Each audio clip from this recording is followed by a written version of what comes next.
নমস্কার, আপনাদের সকলকে স্বাগতম নিউজ 24x7 টিভিতে। দমদম নাট্য উৎসব 2025 শুভ সূচনা হলো দমদম রবীন্দ্র ভবনে। মাননীয় মুখ্যমন্ত্রীর অনুপ্রেরণায় বিশিষ্ট নাট্যকার তথা রাজ্যের শিক্ষামন্ত্রী ব্রাত্য বসুর উদ্যোগে দমদম রবীন্দ্র ভবনে 16 জানুয়ারি থেকে 26 জানুয়ারি পর্যন্ত নাটকটি প্রদর্শিত হবে। নাট্যকার দেব শঙ্কর হালদার সহ মঞ্চে উপস্থিত ছিলেন দমদম সাংসদ সৌগত রায়, দমদমের বিধায়ক ব্রাত্য বসু পুষ্পস্তবক ছড়িয়ে আজকে নাট্য মঞ্চের শুভ সূচনা করেন। মঞ্চে চরণ দাস নাটকটি মঞ্চস্থ হয়। মঞ্চের মিন্ময় দাস সহ দক্ষিণ দমদম পৌরসভার পৌরপিতা পৌরমাতাগণ সহ অগণিত নাট্যপ্রেমী নাটক দেখার জন্য রবীন্দ্র মঞ্চে ভিড় জমান।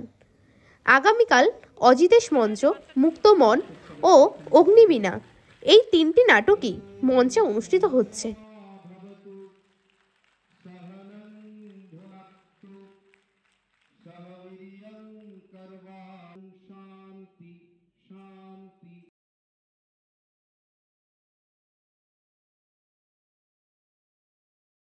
এই জন্যে আজ চরণদাস চোখ একটা ভারতবর্ষের মধ্যে একটা মৌলিক প্রযোজনা হাবিব তানভীর করেছিলেন।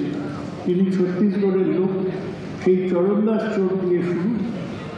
আমাদের বন্ধু অর্পিতা ঘোষ, তার একটা নাটক আছে। আর ব্রাত্যজনের একটা কোনো নাটক তো থাকবেই, সেই নাটকও আছে। আপনারা নাটক দেখুন। এই সন্ধ্যেবেলা শীতের সময় অন্য জায়গায় গিয়ে লাভ নেই। দমদমের রবীন্দ্র ভবনে আসুন, নাটককে উৎসাহ। আমি সবাইকে নমস্কার জানিয়ে আমার বক্তব্য শেষ করছি। না, আমার তো একটাই বার্তা আছে, যেখানেই উৎসব হচ্ছে আমার মনে হয় আমি সেখানে আছি। এই কারণে আমি নাটকের লোক। কিন্তু এই দক্ষিণ দমদম পৌরসভা বা আমি যাই বলি না কেন, যাদেরই আয়োজনে এই উৎসব হোক না কেন, এই উৎসবে অভিনয় করতে নিজের খুব ভালো লাগে। আজকে উদ্বোধক হিসেবে এখানে এসেছি, পরের দিন আসবো অভিনেতা হিসেবে। আমার মনে হয় এই নাটকের চর্চা এবং তার প্রসারে এই জায়গাটির, বিশেষ করে দমদমের, আমি এই কথা অবশ্যই স্বীকার করব, এমন একটা মাহাত্ম্য আছে, এমন একটা জোর আছে। এরা যে এই উৎসবটিকে এত সুচারুভাবে আয়োজন করেন, এত মানুষকে দেখাবার চেষ্টা করেন, তার জন্য আমাদের প্রত্যেকটি নাটকের মানুষ এই উৎসবের কাছে কৃতজ্ঞ। আমি চারপাশটাও সুন্দর করে সাজানো হয়েছে। আমি মুগ্ধ, মোহিত। এই উদ্যোক্তাদের আমি সেজন্য সাধুবাদ জানাচ্ছি, সাফল্য কামনা করছি।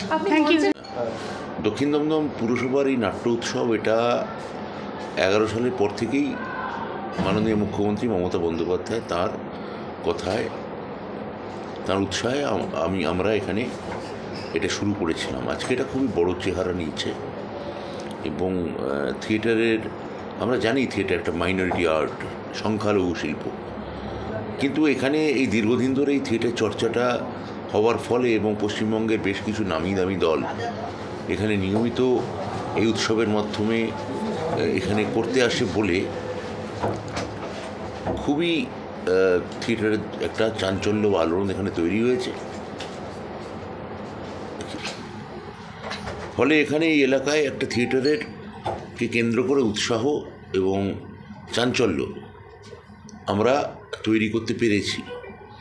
2025-এও আমরা দেখতে পাচ্ছি যে এখানে থিয়েটারে বড় দর্শক আসছেন কোভিডের পরেও।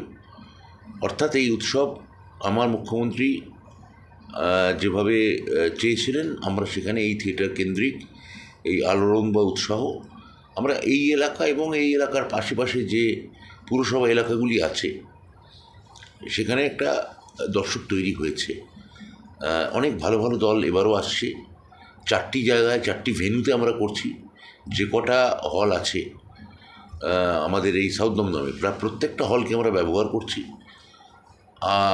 We are quite happy. মানে এখানে আজকে যে লোকে আসছেন, আমার সাংসদ